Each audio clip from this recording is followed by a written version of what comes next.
Super funds are set for a bumpy year despite a slight hiccup last month. ASIC puts banks on notice for making it too hard for struggling customers to get help. And the world's super rich club has a new record with 15 members, now with fortunes over $100 billion each. Welcome to Fear and Greed, daily business news for people who make their own decisions. It is Monday, the 20th of May, 2024. I'm Michael Thompson, and good morning, Adam Lang. Good morning, Michael. Adam, Sean will be back this afternoon with the afternoon report, and then he'll be back in the studio again tomorrow morning. But if anyone happens to be missing the sound of his voice, stick around after the show this morning for an interview that he's done with Gaurav Sodhi, who is from Intelligent Investor. It is all about lithium. Last year, the lithium price came down something like 80%, but Australia's got some big resources in this space, and Gaurav talks about what to expect in the sector, what it means for the companies who mine lithium, and really for investors more broadly. It is fascinating. I'm assuming that you'll be listening, Adam. Oh, absolutely. I mean, lithium is such a spectator sport, an integral part of the green energy transition. So this is a great interview. And of course, don't forget to sign up to the newsletter as well. Head along to fearandgreed.com.au, and it'll be coming out on Wednesday morning, full of Sean's opinions on a whole bunch of stories, the big business stories of the week. It is not to be missed. In the meantime, though, Adam, on with the main story this morning. Superannuation funds are set for a bit of a bumpy year in terms of member returns, with the median growth fund expected to provide an 8% lift for this financial year, and that's after a 9% bump in 2023. Michael, it is terrific to start off with some great news, and this story is exactly that. Superannuation is proving to be a very smart place to put your money, or at least it has been. While the median growth fund on average went backwards last month, the performance for the financial year so far, in the face of so much economic and political uncertainty, is impressive, and this is according to research house Chart West. A growth fund has between 61% and 80% in growth assets. That's things like equities, private debt, property, private equity, and things like that. At this point, it looks like 5 straight months of positive returns. Now, there was a 1.7% decline in April, and then another positive return this month. So if this lasts, the return for patient, long-term investors in super over 2 years will be a very impressive 18%. Over the longer term, superannuation funds continue to meet their return and risk objectives, and according to Chart West, are set to post a 13th positive year out of 15 years. High growth funds have posted a 10% return over the past year, while more conservative balanced funds have returned 6.3% on average. Adam, compulsory super, which was introduced in 1992, and I'm sure you remember it well, has proven a real success, hasn't it? Not just because people have to save for retirement, but also because super products have actually provided good returns. Yeah, Michael, I think it's changed the financial texture of the country. And since the introduction of compulsory super, the median growth fund has returned 7.9% per year. And that's according to Chart West as well. The annual inflation increase over the same period is 2.7%. So you balance those out and you get a real return of 5.2% per year.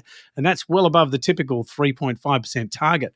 Even looking at the past 20 years, and that includes 3 massive share market downturns. That was the GFC in 2007 to 2009, COVID-19 in 2020, and the high inflation and rising interest rates of 2022, superannuation funds have returned 7.2% per annum. Super is all about long-term and patient investing. And Michael, as we've seen in this report, it's working.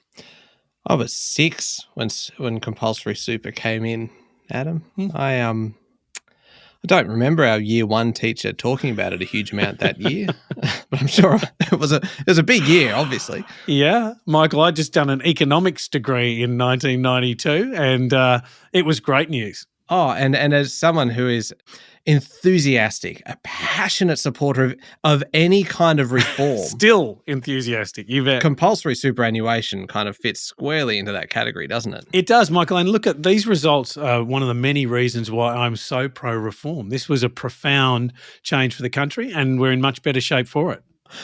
It's definitely worth mentioning if you haven't listened. If you don't normally listen to the Fear and Greed Weekend Edition, give it a go. Either listen to the one that's just gone or stick it in your calendar to listen this coming weekend, because it's usually me versus Sean. We each nominate big story of the week and our favourite business story, all these kinds of things. And Adam is the adjudicator. And this passion for reform just seeps through so many different things. And really, you can learn to play the judge quite effectively if you pick any story about reform. Michael, I was at dinner with some friends on Saturday night, and many of whom are listeners, and I was absolutely lobbied by them for the weekend edition. And look, I got a lot of feedback, shall I say, over my judging performance. Excellent. That is good, because this is the kind of environment where it is okay to provide very, very, very direct kind of encouragement. Constructive feedback, always, yes. Indeed. All right, checking markets now. Adam, the local share market closed down 0.9% on Friday to 7,814 points, ending a pretty topsy-turvy week, really. For the full week, the market was up almost 1%. Michael, it was an absolute rollercoaster. Tech stocks, healthcare and property companies were sold off hardest on Friday, while the materials sector did best. WiseTech Global, CSL, Wesfarmers, QBE and REA Group were among the worst performers. Commonwealth Bank, Macquarie and Woodside also fell sharply. The big miners were the best performers on the back of solid iron ore prices, and that was reflecting hopes that the Chinese government will do more to help that country's struggling property sector. And in international markets, thanks to Blue Chip Communication, the experts helping financial services companies market, communicate and grow. Visit bluechipcommunication.com.au. Adam, a big milestone for Wall Street. That's right, Michael. The Dow Jones Industrial Average closed above 40,000 points for the first time over the weekend. All three major US indices set records last week, although in the final session, the S&P 500 closed up just 0.1% and the tech-heavy Nasdaq slipped by the same amount. Both recorded their fourth straight week of gains. They were, of course, fueled by growing expectations of interest rate cuts by the Federal Reserve this year, following the better-than-expected inflation numbers on Thursday. It was a good week elsewhere too, and markets in Japan, Europe and Canada climbing near the historical peaks. And Michael, gold is trading around $2,420 an ounce. Crude oil is sitting at about $80 US a barrel. And we start the week with the Aussie dollar trading just a touch under 67 US cents. All right, we have a bit to get through this morning. We'll be back in a moment with the rest of the day's business news.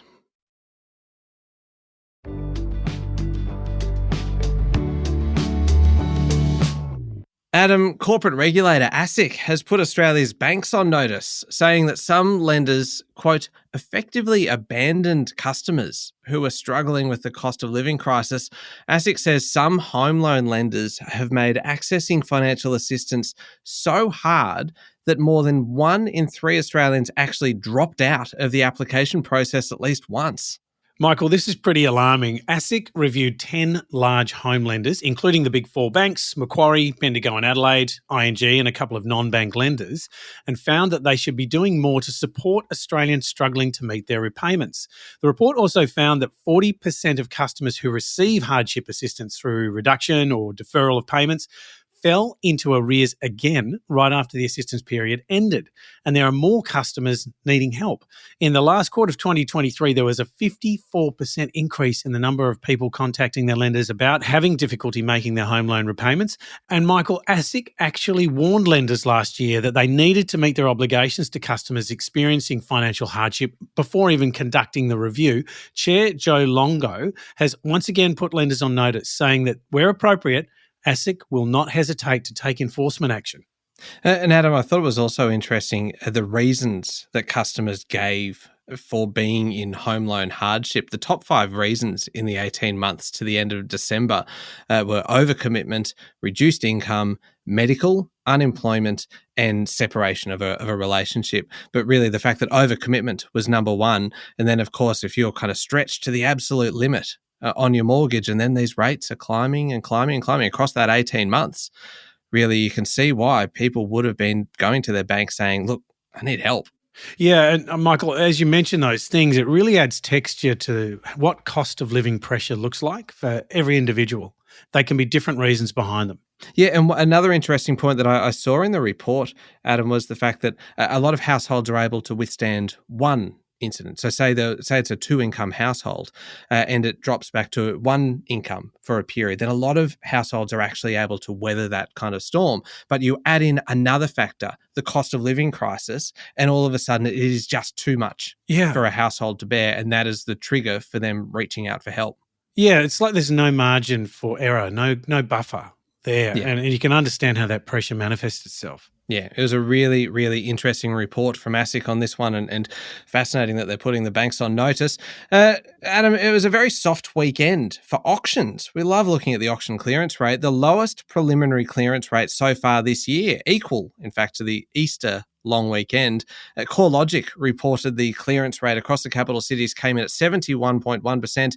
That's down 1.5% on last week. Yeah, Michael, and there were actually fewer auctions held this weekend, with 2,086 properties going under the hammer nationwide. That's down about 250 properties on last week, but up on the same time last year. And taking a quick look at the capitals, Sydney's preliminary clearance rate came in at 74.9%, and that's the city's lowest percentage in 4 weeks. Melbourne had 68.4%, Brisbane 69.6%, almost 80% in Adelaide, and just 57.1% in Canberra, and that's the lowest since February.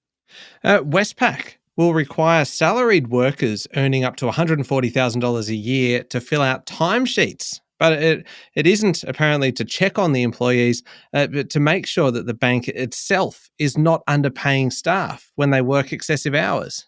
Michael, do you reckon it's like the old Bundy clock? They clock in and clock out? Or is there a digital form of keeping these records? Yeah, it's fascinating, isn't it? It is. It's like one from another age.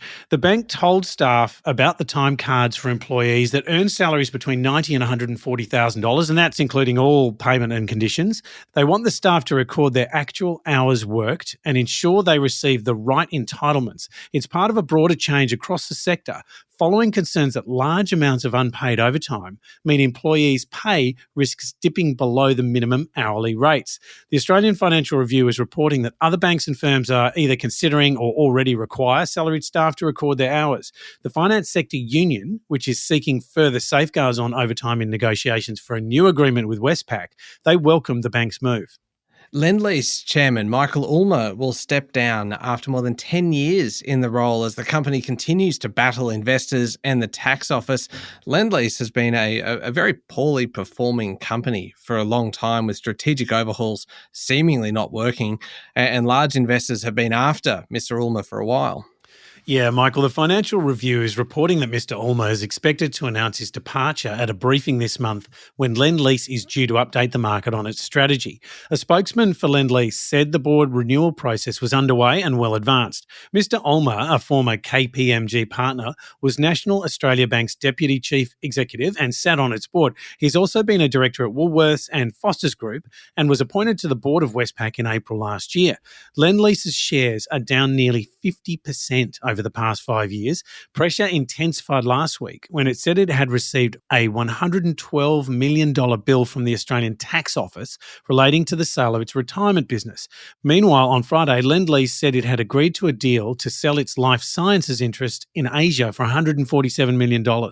Another quick one from Friday, Adam. Regional lender Bendigo Bank's share price jumped 8%, even though profit was lower for the 10 months to the end of April. Yeah, Michael, the good news is that credit expenses remain at low levels and its net interest margin, and that's the difference between what it earns on loans and pays on deposits, is 1.87%. And that's higher than some of the big four banks. And while their margins are being squeezed, Bendigo's has expanded.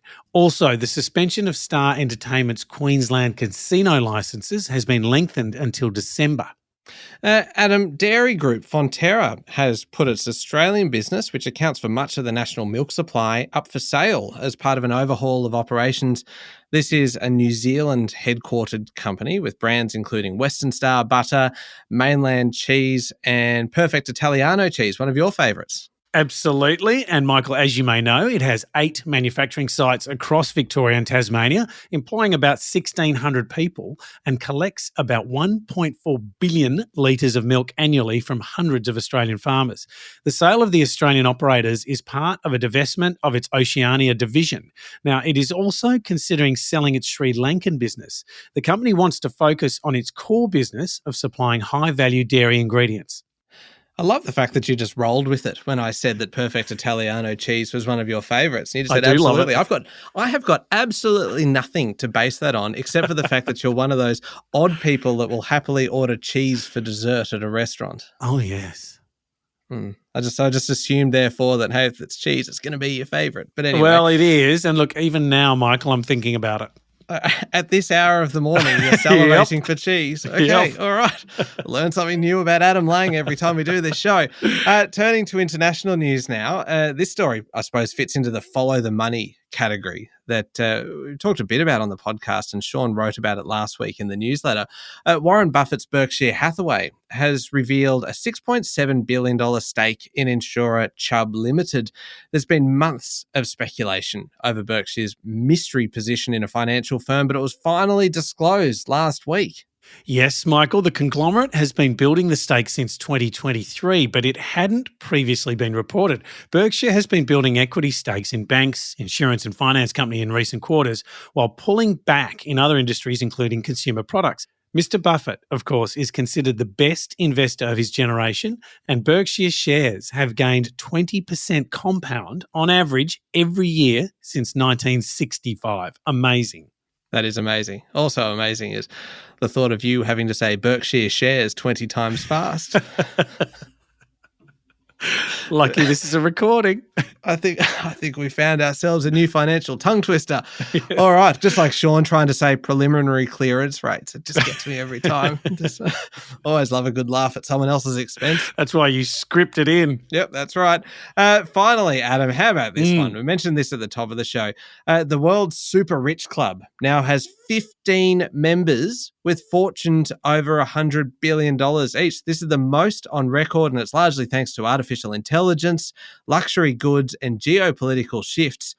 The combined net worth for these people is up 13% this year to $2.2 trillion, according to the Bloomberg Billionaires Index, much higher than the pace of inflation and the broader stock market. Between them, they hold nearly a quarter of the wealth of the world's 500 richest people. It's incredible. These numbers are staggering, aren't they? L'Oreal heiress Françoise Bettencourt Myers, Dell Technologies founder Michael Dell, and Mexican billionaire Carlos Slim have reached the milestone in the past 5 months. Bettencourt Myers became the first woman to reach the mark after shares of the luxury cosmetics company jumped. Now the 70-year-old ranks 14th on the index with a net worth of $101 billion. The top three haven't changed. Number one is LVMH founder and chief executive officer Bernard Arnault. Amazon founder Jeff Bezos is second. And at number three is Tesla's inimitable CEO Elon Musk. And Elon Musk is not far from us at the moment. When I say not far from us, he's in Indonesia. He's in Bali at the moment to inaugurate the Starlink system that they're going to be launching, making available to Indonesia. And he's in Bali for that at the moment. So when I say he's near us, he's closer to us now than he is when he's at home in the US. He's in the hemisphere. Yes. Yeah, we'll claim that, won't we? Anyway, just thought I'd toss that one in there as a little bonus story. Will you be watching the skies for Starlink, Michael? I watch the skies every time I'm outside, Adam. I just every time. And you will be amazed at the number of satellites that you will see cruising by in the International Space Station. And if you are lucky, you might see a Starlink chain cruising over. And it really is. It's pretty cool, isn't it? Yeah. No matter what you think of Elon Musk, it is a spectacular thing to see. Oh, yeah. The technology's amazing. Indeed. All right. Up next is the Fear and Greed Daily interview. And today, Sean Aylmer is speaking with Gaurav Sodhi from Intelligent Investor. Terrific look at lithium and the Aussie companies in that space, as well as a few other resources like nickel. It is a great one for investors. And after that, Adam, check out Fear and Greed the week ahead with our resident economist, Stephen Koukoulas, who had a massive week last week, a relatively quiet week this week now coming on the economics front, but he gives us his full take on everything that happened last week, from the budget to the labour force figures and the inflation data out of the US. It is a great listen, as always. Absolutely, and Stephen really explains it so well. Yeah, he certainly does. Both of those are up next in the Fear and Greed playlist on your podcast platform or at fearandgreed.com.au, which is where you can sign up for that Fear and Greed newsletter that I've mentioned now, I think, 3 times. Thank you, Adam. Oh, thank you, Michael. It's Monday, the 20th of May, 2024. Make sure you're following the podcast and please join us online on LinkedIn, Instagram, X, TikTok and Facebook. I'm Michael Thompson and that was Fear and Greed. Have a great day.